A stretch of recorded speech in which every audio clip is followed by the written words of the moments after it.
તો મિત્રો વિડીયોમાં જોઈ શકાય છે કે એક દીપડો શહેરની અંદર ઘૂસી આવ્યો છે ને એટલું જ નહીં, આ દીપડાને જોઈને આખા ગામની અંદર ભાગમ ભાગીને નાસભાગ મચી ગઈ છે મિત્રો। લોકો ખૂબ જ ડરી ગયા છે મિત્રો, કેમ કે જાણવામાં આવી રહ્યું છે કે આ દીપડાએ અત્યાર સુધીમાં 5-6 માણસોને ઈજા પણ પહોંચાડી દીધી છે અને એટલું જ નહીં, રસ્તા ઉપર જતા વાહન ચાલકો ઉપર પણ તેણે હુમલો કર્યો છે।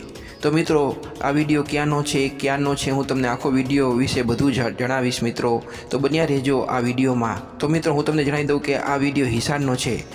હિસારના ઋષિનગરમાં આ દીપડો અચાનક ઘૂસી આવ્યો હતો અને મિત્રો એટલું જ નહીં, આ વિડીયો જે બનાવી રહ્યો હતો તેના જ ઘરમાં આ દીપડો અચાનક ઘૂસી ગયો હતો અને તેને પણ પોતાનું ઘર છોડીને ભાગવાનો વારો આવ્યો હતો।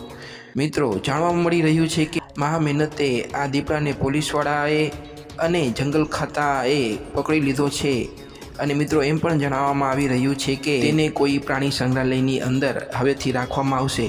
જો કે મિત્રો આપણે આ વિડીયોની પુષ્ટિ કરતા નથી કે ક્યાંનો છે, પરંતુ સોશિયલ મીડિયાના આધારે જે માહિતી મને મળે છે તે જ હું તમને કહી રહ્યો છું।